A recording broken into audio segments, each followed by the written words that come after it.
Well, since the last time we saw you, the Golden Knights is going from a cool story of an expansion team to first place in the Pacific Division. Well, and welcome to Golden Edge. Look back, look forward. I'm your host, Brian Salmon, and folks, this is Golden Knights beat reporter for the Review Journal, Steve Karp. Steve, last night was a pretty, it's a bad game. No, not really. No? Not that bad. They ran into a really good team to beat them at their own game. I would agree with that. Bad in terms of the fact that they didn't get any points and they lost the game, but they actually did play pretty well, except for the last 30 seconds of the second period, I thought. Yeah, well, actually the whole second period was a bit rough for them, but especially the last 8 or 9 minutes. And look, the other team has a lot to do with it. And give Dallas some credit. They really came in and they made some good adjustments from the first time they had played the Knights. And of course, having Ben Bishop in goal for the entire game, that didn't hurt. was a big plus for the Stars. Yeah, the fact that Bishop hasn't given up a goal against the Golden Knights the first game because he got knocked out, obviously, and they didn't score in this game. He got the first shutout ever against the Golden Knights. Malcolm Subban had his first loss ever as a starter. In my opinion, it looked as if the Stars played really physical with him. They tried to cause a lot of fights and whatnot. Do you think that threw the Golden Knights off their game at all? Well, I think there's a bit of intimidation at work here when you are trying to be physical and play a heavy game like the Stars did, especially with the defensemen where they were taking the body a lot.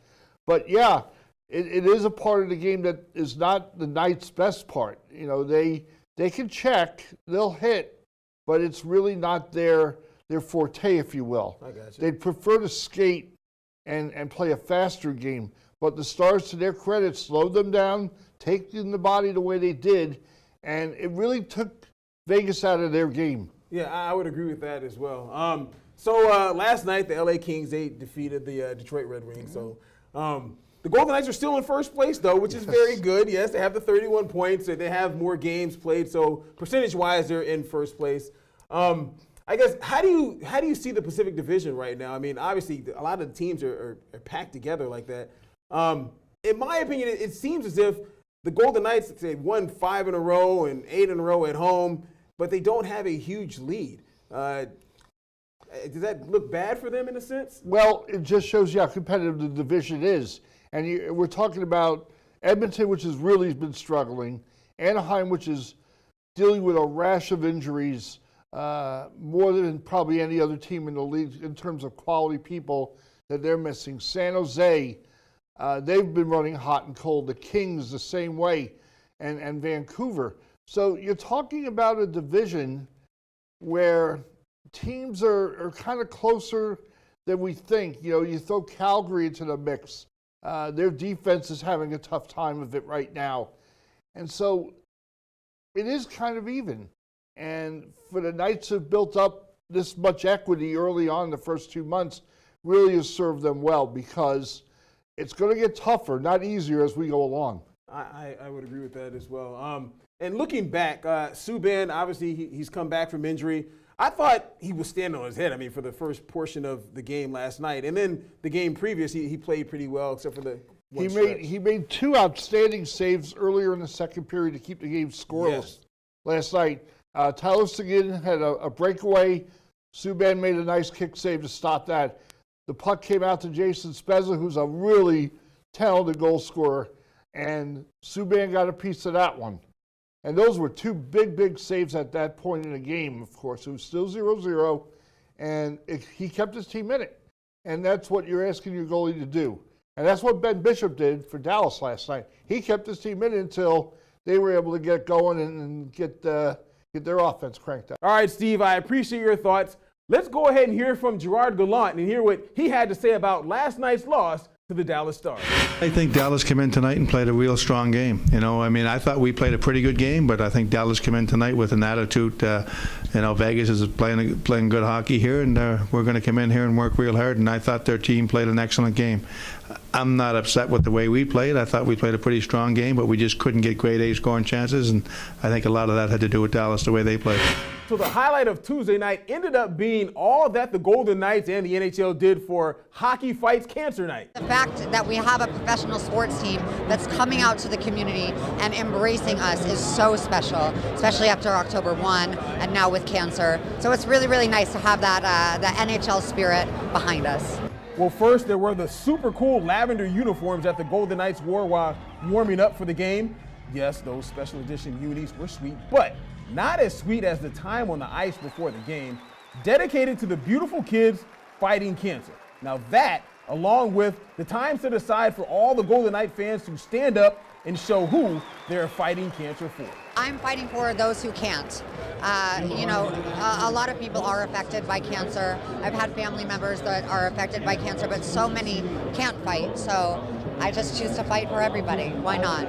A monster success for the Golden Knights and a magnificent atmosphere once again for the Las Vegas Golden Knights game. Just the energy is amazing. Having hockey in the desert is amazing. Like, this is just blowing my mind. The fans here, the community here, it's so strong. It's amazing to have a professional hockey team in town. I'm forever grateful. All right, time now for a break. When we return, Steve and I will look forward to what the Golden Knights have ahead. You're watching Golden Edge. Look back, look ahead. Let's go be spontaneous.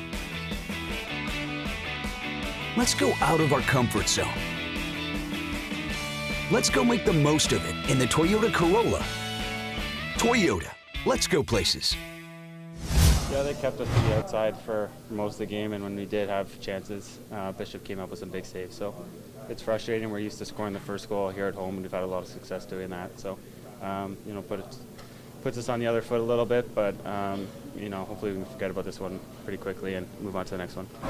All right, Riley Smith, he's moving forward, so we will as well. Welcome back to Golden Edge. Look back, look ahead. Folks, this is Golden Knights beat reporter Steve Karp, and they have 4 games next before our next show. Minnesota is up next. Of course, they have Winnipeg on the road. Winnipeg's a very good team. Minnesota's the first time that they ever will have met this team. So, going against Minnesota, is it better that the Golden Knights win the game or play well, coming off the game that they just lost? Well, they should try to take advantage of the fact that the Wild are struggling a little bit at the moment, and they're not getting great play from their goaltender and also from their defense. So this is a good opportunity for the Knights to quickly turn the page from last night and get a win on the road where they're 6-5-1. They've actually played pretty well on the road. They haven't always played 60 minutes on the road, but they've played well enough at times to win enough games away from T-Mobile Arena. So, no, this is a really important opportunity because you don't want to get into a long losing streak kind of situation where you're scrambling, you're trying to regain your footing, if you will, and you fall out of first place, and it can be a very quick tumble down toward the bottom because, as you said earlier, the standings are pretty close together right now in the Pacific Division. So, yeah, it would definitely behoove the Knights to try to win this game tomorrow. No moral victories in this league. Okay, yes, absolutely no moral victories. And you don't want to look past them because they have Winnipeg on the road. But No.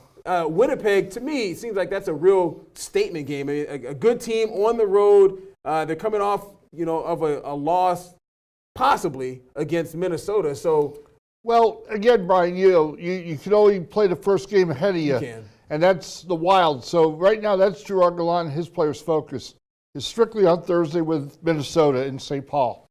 As for Winnipeg, they've got obviously a lot of firepower. They've got Lill, they've got Scheifele, they've got Patrick Lanny. Hellebuck has played very well in the goal for them. And Paul Maurice is a really good coach. So, we talked about adjustments the teams are making when they play the Golden Knights the second time around. I'll guarantee you that Winnipeg will tighten things up defensively when they play the Knights up in Winnipeg on Friday night because they understand how Vegas wants to play this game. They want to play fast. They want to move the puck quickly. And if you can take away their time and space, especially in the neutral zone, you can beat Vegas. See, that was what I was going to ask you as well. I mean, the fact that they've already played Winnipeg, so Winnipeg knows how they play, albeit they played here in Las Vegas. But that's okay. Yeah. The fact is, the Knights beat Dallas in Dallas, but Dallas came here to Las Vegas last night and played a great game. So it's just a question of how much you adjust. Whether you're at home or not is really not the big issue. It's how you play during the 60 minutes that matters. No, I was going to say that is there something that you think that Winnipeg may have seen in the first game that they played against the Golden Knights that they did. They gave the Knights way too much time and space to work in their end of the ice. So if you're the Jets, you're going to want to take that time and space away, especially from the Carlson, Marchessault, Smith line, which has been going great guns of late, and not allow them to work their magic down low and get the puck to the open guy, which they've been doing a fabulous job of late. They really have been doing very well. And this, I wasn't going to even ask this, but just thinking about that game last night, I don't remember Carlson having as big of an impact as he has had. I mean, no one's going to be on fire like that all the time, but I don't remember him having a huge impact in the game like he had been. Dallas did a great job with the whole line, actually, to be honest with you. It wasn't just Carlson. It was Marchessault. They still had a couple good opportunities, but not the abundance that they've had of late. And I thought, Eric Haula playing with James Neal, and then they added Alex Tuck in the third period. I thought that line was the more effective of the four lines last night against the Stars. Okay. And I think they're going to keep Tuck, by the way, with Haula, two guys who were members of the Minnesota Wild before the expansion draft, together when they played St. Paul on Thursday. A little bit of get back, which is always fun. I have my obligatory question about goaltending.